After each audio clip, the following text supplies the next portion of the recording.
नमस्कार दोस्तों, स्वागत है आपका एक बार फिर आज की मेरी इस वीडियो में। तो दोस्तों, बिजनेस टुडे में आज एक खबर प्रमुखता से छपी है और वो खबर मैंने अपने टेलीग्राम चैनल पे भी लगाई है और एक कटिंग आपके व्हाट्सएप पे भी भेजी है। देखिए वो खबर क्या है। वो खबर है साहब डिसइन्वेस्टमेंट को लेकर, विनिवेश को लेकर।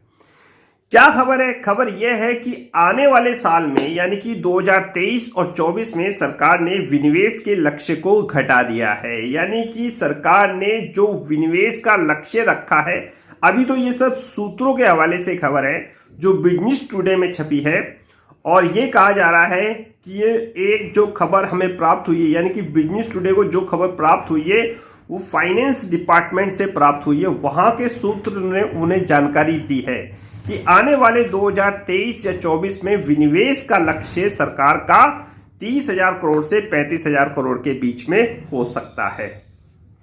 30,000 से 35,000 करोड़ के बीच में हो सकता है, क्योंकि उसमें कारण भी बताया गया है रिपोर्ट में कि सरकार इस साल का जो विनिवेश का लक्ष्य था 65,000 करोड़ रुपए, उसको भी पूरा अचीव नहीं कर पाई।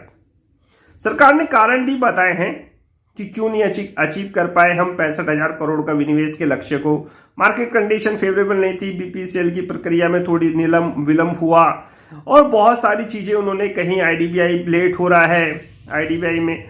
लेकिन दोस्तों, ये उनकी बात है। हम अपने नजरिए से सोचते हैं कि आखिर सरकार को विनिवेश के लक्ष्य को घटाने की आवश्यकता क्यों पड़ी। देखिए दोस्तों, विनिवेश का लक्ष्य सरकार बढ़ाती जब, यानी कि विनिवेश के लक्ष्य को, विनिवेश की राशि जब बढ़ाती, जब सरकार विनिवेश करती। जब सरकार को विनिवेश करना ही नहीं है, इसीलिए सरकार को विनिवेश की साहब जो राशि है उसको कम करना पड़ा। कम 30,000 करोड़ से 35,000 करोड़ के बीच में रखा गया है।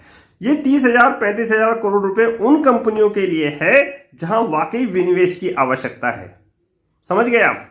जहां वाकई विनिवेश की आवश्यकता है, सरकार उसी लक्ष्य को प्राप्त करेगी और उसी के लिए 30,000 से 35,000 करोड़ के विनिवेश के लक्ष्य को रखा गया है आने वाले साल में। डिसइन्वेस्टमेंट का लक्ष्य जो सरकार का है वो कम है आने वाले समय में। सरकार चाहती है कि जहां जरूरी हो सिर्फ डिसइन्वेस्टमेंट वहां किया जाए। ऐसा नहीं कि सब जगह डिसइन्वेस्टमेंट हो, ऐसा नहीं है, जहां जरूरी है। अब देखिए आप, मैक्सिमम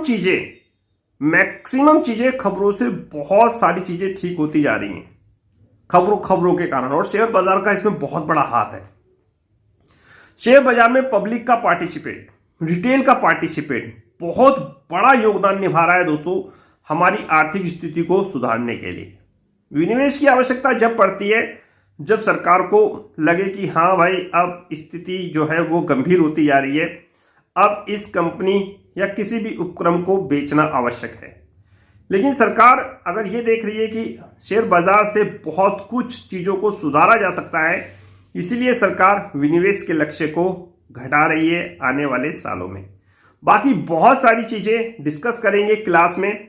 कुल मिला के आप ये समझ लीजिए कि जब कुछ बेचना ही नहीं है तो साहब विनिवेश का लक्ष्य तो अपने आप ही घट जाएगा। जहां जरूरत होगी, मैं बता रहा हूं अभी, जहां जरूरत होगी, जो कंपनियां घाटे में चल रही हैं, एक डिटेल और भी मैंने लगाई थी आज आपके लिए टेलीग्राम पे। उसमें मैंने ये कहा था कि जो कंपनियां साहब घाटे में चल रही हैं, सरकार को उनको 3 महीने के अंदर बताना भी पड़ेगा कि साहब बैंक करप्ट, यानी कि जो प्रक्रिया है, इंसॉल्वेंसी की जो प्रक्रिया है, उसके तहत उन पर कार्रवाई की जा सकती है या उनको बंद किया जा सकता है। यानी कि सरकार बहुत एक्टिव हो चुकी है दोस्तों।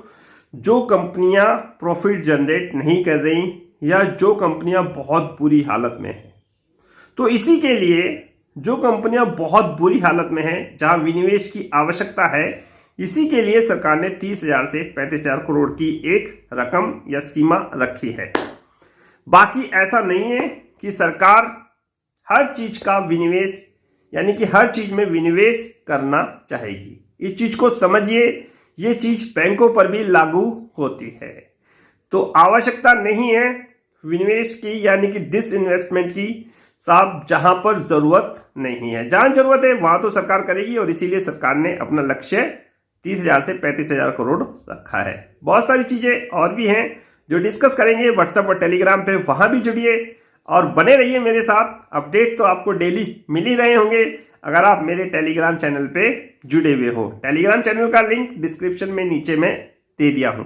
इसी के साथ वीडियो होता है समाप्त। नेक्स्ट वीडियो में नए अपडेट के साथ होगी मुलाकात। तब तक इंतजार। फाइनली नमस्कार।